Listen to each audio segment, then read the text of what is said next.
What would you do if you had $43 left in your bank account, a broken furnace in the middle of a Canadian February, and an auction notice sitting on your kitchen table for a property that nobody in town wanted? That's exactly where Brendan Kowalski, 51 years old, found himself on a Tuesday morning in November, sitting at a scratched wooden table in his rental apartment in Sudbury, Ontario, staring at a cup of coffee he couldn't really afford and a flyer he couldn't stop reading. Brendan had not always been this man. 6 years ago, he had owned a small but respectable electrical contracting business, a house on Larch Street with a garage he was proud of, and a wife named Carol who made the best perogies north of Toronto. Then the recession hit the mining sector. Then the contracts dried up. Then Carol got sick. Not the kind of sick you recover from. And by the time the funeral was over and the medical bills were settled, Brendan had nothing left but a 2009 pickup truck, a box of Carol's recipe cards, and a particular kind of exhaustion that sleep doesn't fix. He'd been renting the apartment for 2 years. His landlord, Mr. Petrakis, had given him until the end of the month. Not out of cruelty. The man had been patient for 3 months already, but because Petrakis himself had a mortgage to pay, and patience, like money, runs out eventually. The flyer on the table was from a municipal surplus auction. The city of Sudbury, in partnership with the province, was liquidating a list of abandoned and tax-defaulted properties. Most of them were empty lots or condemned houses. But one listing had caught Brendan's eye the moment he picked up from the community board at the Tim Hortons on Elm Street, Lot 7. Former Lakeview Pavilion and Dance Hall, Minnow Lake Road. Est, 1938, structure. 4,200 square feet, condition, derelict. Assessed liability, structural hazard, asbestos remediation required. Opening bid, $200. He'd driven past the Lakeview Pavilion once years ago, when he and Carol had taken a wrong turn on the way back from Killarney. It sat at the end of a gravel road, half hidden by poplar trees, its old green-painted siding warped and grey with age. Carol had made him stop the truck. She'd gotten out and stood there in the late afternoon light, looking at the building with her head tilted the way she did when something interested her. "Can you imagine?" she'd said. "People used to get dressed up and drive all the way out here just to dance." He'd told her it was a fire hazard. She'd told him he had no soul. They'd laughed about it the whole way home. Brendan looked at the flyer again. 200 bid. He had $43. He almost threw it away. He actually picked it up, walked to the kitchen, and held it over the recycling bin. Then he put it back on the table and sat down again. He had a cousin in Timmins, Donnie, who owed him $160 from a hockey pool 3 years back. He'd never asked for it. It had seemed petty at the time. He reached for his phone. Donnie answered on the third ring, surprised and a little guilty, and had the money in Brendan's account by noon. With $203 in his account and an idea he couldn't fully justify to himself, Brendan Kowalski drove to the municipal auction at the Sudbury Community Centre on a cold Thursday morning and sat in the back row of a room that smelled like coffee and floor wax and quiet desperation. There were 12 people ahead of him bidding on various lots. A man in a yellow safety vest bought 2 parcels of vacant land. A woman in a real estate blazer acquired a condemned bungalow in Chelmsford. Nobody seemed interested in Lot 7. When the auctioneer, a tired-looking man named Gary, who had clearly been doing this for 30 years and found very little of it surprising, read out the listing for the former Lakeview Pavilion, 3 people in the front row exchanged glances and looked away. One man actually laughed under his breath. $200, Brendan said, before Gary could even ask for an opening bid. Gary blinked at him. "Sir, I haven't." $200, Brendan said again. Gary looked at the room. Nobody moved. "Going once," Gary said, without much ceremony. "Going twice." He looked around once more. "Sold. To the gentleman in the back, for $200. The man who had laughed was now staring at Brendan with what appeared to be pity. Brendan didn't care. He signed the transfer papers, handed over a bank draft he'd arranged that morning, and drove out to Minnow Lake Road with $3 left in his account, and the deed to a building he had not yet set foot inside. The gravel road to the pavilion was badly rutted and barely passable in November. Brendan's truck lurched through frozen mud and patches of black ice, the bare poplars on either side casting thin shadows across the windshield. When the building came into view, it was worse than he remembered from that one passing glimpse years ago. The roof on the east side had partially collapsed. Several windows were boarded. The green paint was entirely gone from the north wall, replaced by grey, weathered wood and long streaks of rust from the old gutters. A chain-link fence had been installed at some point, and then knocked over, and it now lay in a rusted tangle at the base of the front steps. Brendan sat in the truck for a moment. He thought about Carol. He thought about what she would say if she could see him right now, sitting in a cold truck staring at a wreck of a building he'd just spent his last $200 on. She would probably say, "Well, you're in it now. You might as well go inside." He got out of the truck. The front doors were padlocked, but the hasp had rusted almost completely through. 2 firm pulls and it gave way with a sound like a gunshot in the still air. The doors swung inward and Brendan was hit with a smell he hadn't expected. Not rot exactly, and not mold, though there was some of that. It was more like paper. Old paper. Like a library that had been locked up and forgotten. He clicked on his headlamp. He'd had the presence of mind to bring tools and stepped inside. The main hall was extraordinary. He'd expected ruin, and there was ruin. Water damage along the east wall where the roof had given way.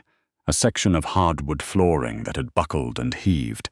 Ceiling tiles scattered across the dance floor. But the bones of the place were something else entirely. The ceiling was pressed tin, the old-fashioned kind with repeating geometric patterns, and most of it was intact. The windows along the west wall, though dirty and cracked, were original double-hung sashes with wavy antique glass that threw strange prismatic shadows in the afternoon light. Along one wall ran a bar, long and curved, its mahogany top dark with age but unbroken. Behind it, still fixed to the wall, were rows of original glass shelving and a mirror so old it had taken on a faint bronze tint. Brendan stood in the middle of the dance floor and turned slowly. Carol would have loved this. He pulled his notebook from his jacket. He'd been an electrician long enough that he never went anywhere without one, and started writing things down. Load-bearing walls. Roof structure. Electrical panel location. Window condition. He was not thinking about money or auctions or what on earth he was going to do with a derelict dance hall. He was thinking the way he always thought when he walked into a broken building. What does this need? What can be saved? He spent 2 hours working through the main hall, the former kitchen, a storage room, and a small office off the back hallway. The office had been used for something after the pavilion closed. There were cardboard boxes stacked against one wall, and a metal filing cabinet that Brendan couldn't get open. The boxes contained mostly paper, old invoices, a liquor license from 1962, a stack of programs from the 1940s and 50s. He flipped through one. Saturday Evening Dance, August 14th, 1948. Admission, 50 cents. Music by the Stan Nowak Orchestra. He set it carefully aside. Some archivist somewhere might want these. It was in the storage room that Brendan found the first strange thing. The storage room was long and narrow, running along the back of the building. Most of it was empty except for a broken coat rack and some old folding chairs stacked against the far wall. But the chairs were stacked oddly, deliberately, Brendan thought. Not the way you'd stack chairs you intended to use again, but the way you'd stack them if you wanted them to look like they were just stored randomly, while actually covering something. He moved the chairs. Behind them was a section of the wood-paneled wall that didn't quite match the rest. The paneling was slightly newer, not by much, maybe 1970s versus 1940s, and the seams didn't align perfectly with the surrounding boards. Brendan pressed on it with his palm. Nothing. He pressed harder in different places, working methodically the way he did when he was tracing a circuit. Then, in the upper right corner, something clicked. The panel shifted, swung inward a few inches and stopped. He pushed it open the rest of the way. Behind the panel was a narrow passage, barely wide enough for a man to turn sideways in. It ran along the exterior wall for about 12 feet, and then opened into a small room. More of a large closet, really, that had clearly been used as some kind of secondary office. There was a wooden desk, a kerosene lamp, a metal lockbox, roughly the size of a shoebox, sitting on the desk. And on the wall, nailed up with care, were several framed photographs and a yellowed map. Brendan stood very still in the doorway. He looked at the lockbox. Then he looked at the photographs. They were old, 1940s, maybe 1950s. Men in suits, women in dresses. What appeared to be a celebration of some kind, based on the expressions and the evident presence of a great deal of alcohol. In the center of one photograph, circled in pencil on the glass, was a man Brendan didn't recognize, heavyset, dark-suited, holding a glass and smiling at someone off to the side. On the back of the frame, Brendan lifted it down to check, was written in pencil, V. Marchetti. Sept, 1951. He turned to the map. It was hand-drawn on heavy drafting paper, faded to yellow, showing what appeared to be the property surrounding the pavilion. But the map was more detailed than any property survey he'd ever seen. It marked specific trees, specific distances, and at several points around the property, small X marks, each labeled with a number. Brendan looked at the lockbox. He didn't touch it yet. Instead, he took out his phone and photographed everything. The photographs, the map, the desk, the room itself. Then he sat down in the wooden chair. It creaked but held, and looked at the map for a long time. He was not a man given to flights of imagination. He was an electrician from Sudbury who had lost his wife and his business and was 2 weeks from homelessness. He was practical, methodical, and deeply skeptical of anything that sounded like a movie plot. But the map was real. The room was real. The lockbox was real. He picked up the lockbox. It was heavy, not paper-heavy, but solid, dense. He shook it gently.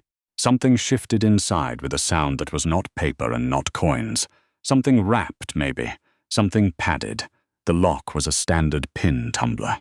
Brendan looked at it for a moment, then went back to his truck and retrieved his lockpick set. A habit he'd kept from 30 years of emergency electrical calls that sometimes required access to locked utility rooms. It took him about 6 minutes. The lock opened with a soft click. Inside, wrapped in an oilcloth that had kept it almost perfectly dry, was a leather ledger. Old, well-made, its cover embossed with the initials VM. And beneath the ledger, in individual cloth pouches, were 11 items, a mix of jewelry rings, a bracelet, what appeared to be a brooch, and 4 gold coins Brendan didn't recognize. He sat there for a very long time. When he finally drove back into Sudbury, it was dark. He stopped at the library before it closed. He had a library card still, one of the few things that cost nothing, and used the public computer to search for V. Marchetti, Sudbury, Ontario. It took 20 minutes. Victor Marchetti had been a prominent Sudbury businessman in the 1940s and 50s, owner of several hotels and a transportation company. He had died in 1958 under circumstances the newspaper archives described, with diplomatic vagueness, as sudden. His estate had been contested in court for years. His only surviving heir, a daughter named Rosa, had emigrated to Italy in 1961, and as far as Brendan could determine from an hour of searching, had died there in the late 1990s with no children. The Lakeview Pavilion had been, according to one 1953 newspaper article, a property Marchetti had acquired in 1949. The article did not elaborate on the acquisition. Brendan sat back in the library chair. He thought about this very carefully. He was not a man who did things impulsively, buying the pavilion notwithstanding. He went home, made himself a plate of eggs, and called his cousin Donnie again. "Do you still know that lawyer?" Brendan asked. "The one who did your house closing, Helena Marsh." "Yeah, why?" "I need to talk to her. Tomorrow, if possible." Helena Marsh was a property and estates lawyer in Timmins, efficient and unsentimental, who wore reading glasses on a chain and had apparently heard everything. Brendan drove up the next morning and laid out what he'd found, including photographs on his phone. Helena looked at the photographs for a long time without speaking. Then she looked at Brendan over her glasses. "You bought this property at a legitimate municipal surplus auction?" Yes. And you have the deed? In my truck. And everything you found was on the property at the time of sale, inside the structure. Yes. Helena took off her glasses and cleaned them with her sleeve. Then this is going to take a little research and probably a title search. But my initial reading is that contents found within a property transfer to the buyer, unless specifically excluded in the sale agreement. Municipal surplus auctions rarely exclude contents. She paused. What was in the sale agreement? Brendan pulled out the papers. Helena read through them. She set them down. There is no exclusion of contents, she said. Mr. Kowalski, I'll need to do proper due diligence, check for any outstanding claims on the Marchetti estate, and get an appraiser to look at those items. But preliminarily, and I want to be very clear that this is preliminary, what you found appears to be legally yours. Brendan drove back to Sudbury. He stopped and bought a coffee at Tim Hortons. A real one, not the small size. 3 weeks later, with the pavilion properly secured and an additional lock on the hidden room, Brendan received 2 reports. The first was from Helena. A thorough search of the Marchetti estate records, combined with a confirmation from Italian civil authorities, established that Victor Marchetti's only heir had died in 1997, with no surviving heirs of her own. The estate had been formally closed. No outstanding claims existed. The contents of the lockbox, and, by extension, everything found on the property, belonged to Brendan Kowalski. The second was from an appraiser in Toronto, recommended by Helena, who specialized in estate jewelry and numismatics. He had come to Sudbury, examined the items in Helena's office with gloved hands and a loupe, spent a long time with the gold coins, and written a careful, thorough report. The jewelry alone was valued at between $34,000 and $41,000, depending on the market. The 4 gold coins were pre-Confederation Canadian gold pieces, extremely rare, in excellent condition, and the appraiser had written, in slightly less restrained language than the rest of the report, that they were an exceptional find, almost certainly among the finest surviving examples outside of museum collections. His estimate for the 4 coins combined, $180,000 to $230,000. Brendan read the report 3 times at Helena's desk. Helena gave him a glass of water. "The ledger," Brendan said when he found his voice. "What about it?" "Marchetti's ledger. I think it's records of transactions, the kind he wouldn't have wanted found." He'd spent 2 evenings reading it carefully.